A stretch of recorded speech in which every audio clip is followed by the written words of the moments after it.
जय हिंद दोस्तों, मैं हूं रईस शाह और आप देख रहे हैं कायदा रक्षक न्यूज। आइए नजर डालते हैं आज की अहम खबर पर। जय हिंद। एक बॉम्बे हाईकोर्ट की जानिब से,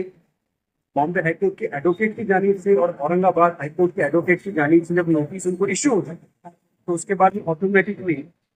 2023 से 30% अमाउंट उनके अकाउंट में डिपॉजिट होना स्टार्ट होता है और सितंबर अक्टूबर 2024 से ऑटोमेटिकली 100% अमाउंट उनके अकाउंट में आना स्टार्ट होता है। बहरहाल ये जो एफआईआर दाखिल हुई थी 95/2025, ये दाखिल हुई 9/7/2025 को 1:56 और पुलिस का कंटेंशन ऐसा था, प्रोसिक्यूशन की ऐसी स्टोरी थी कि चेयरमैन से लेकर तो नवीद अख्तर सगीर अहमद ने इसने बहुत बड़ा अपराध किया है और एक नहीं तो कई मर्तबा ये लोगों की फसलों करके शासन की भी फसलों की गई है। तो उनके खिलाफ थोड़ा इन्वेस्टिगेशन इंट्रोगेशन के बाद section 336(3), section 336(4), section 318(4), section 340, 339, 341, section 3(5) और बाद में सेक्शन 61(2) यानी इक्विवेलेंट देखा जाए एफसीसी से 420, 467, 468, 469, 470, 471, 34 और 120 बाद में एप्लीकेबल अप्लाई होते हैं। और इन्वेस्टिगेशन के दरमियान में जब ये खुलासा होता है कि इसमें बहुत बड़ा इकोनॉमिकल ऑफेंस भी है, इसमें बहुत बड़ा इकोनॉमिकल मिस एप्रोप्रिएशन भी है, तो फर्दर इन्वेस्टिगेशन एंड इंट्रोगेशन के लिए सकोल तपासनी और सकोल चौकसी के लिए मामला जो इकोनॉमिक ऑफेंस विंग नासिक को ट्रांसफर किया जाता है और उनकी जानिब से कई खुलासे सामने आते हैं। हमने कोर्ट में बहस करते हुए भी बताया कि 3 जुलाई 2025 को जो हाईकोर्ट में पिटीशन का ऑर्डर आया है, जो स्वी स्कूल हो, बड़ी मालेगांव हो, एटीटी स्कूल हो या बिगर स्कूल, जो स्कूल ने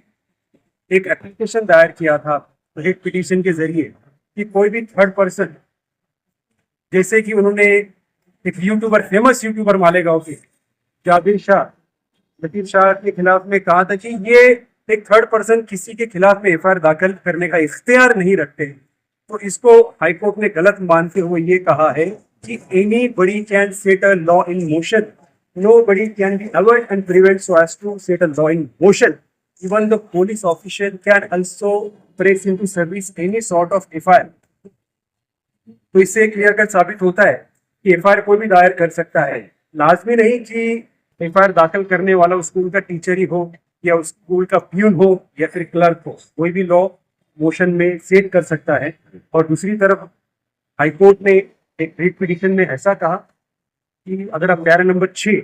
और पैरा नंबर 9 देखेंगे, उसमें क्लियर कट ऐसे रिसाइटल दिए हुए हैं कि इसकी फर्दर इन्वेस्टिगेशन के लिए प्रधान सचिव के पास में एक लेटर इशू किया जाए, उनका थरो और उनका डिटेल में जो एफिडेविट और वेरिफिकेशन मंगवाए। उनका वेरिफिकेशन आने के बाद में 10/7 को वेरिफिकेशन आता है और 19/7 को फाइनल वेरिफिकेशन जो है वो सादर होता है, जिसमें काफ़ी सारी चीज़ें और काफ़ी सारी बातों का खुलासा होता है कि उसमें नवीद अख्तर सगीर अहमद का रोल क्या है और डॉक्टर शफीक अहमद जमील अहमद का रोल क्या है। इसके साथ साथ ये भी पता चलता है जो Sardar primary school in commensuration with citizen welfare education society,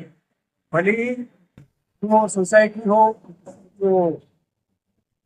Sardar primary school के साथ है फिर स्विस के साथ हो, उनका नेक्सस तो है। और जब एफिडेविट आता है तो उसमें काफी सारी बातों का खुलासा होता है और यह भी खुलासा होता है कि कुल 19 टीचरों की उसमें अपॉइंटमेंट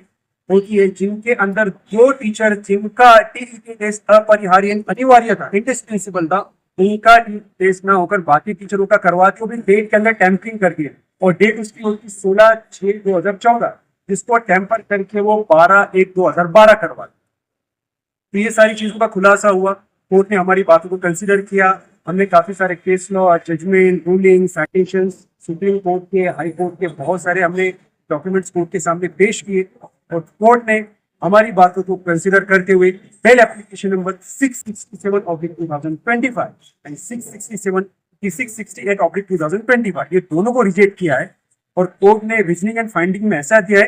कि मामला बहुत गंभीर स्वरूप का है, इसके अंदर और भी आरोपी पकड़े जाने की दाट शक्यता है,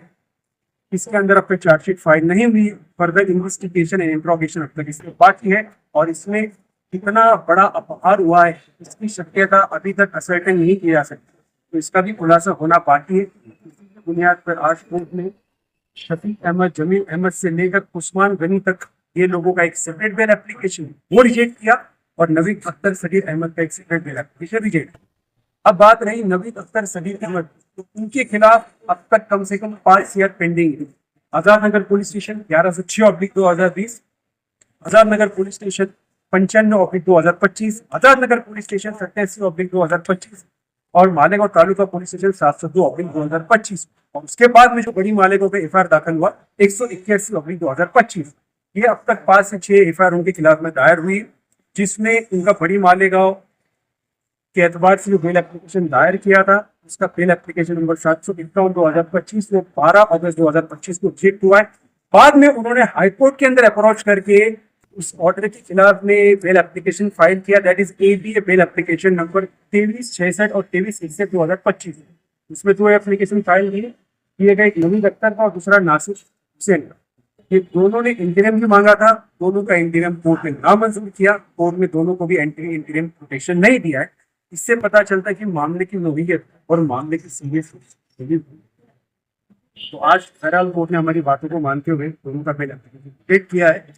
और अभी इसका फर्दर इन्वेस्टिगेशन होगा। इकोनॉमिक टीम है, डिपार्टमेंट है, वो भी उस पर डिटेल इन्वेस्टिगेशन करेंगे, और मुमकिन है कि आने वाले दिनों में बहुत सारे बड़े बड़े चेहरों का इसमें नाम सामने आए और वो भी आगे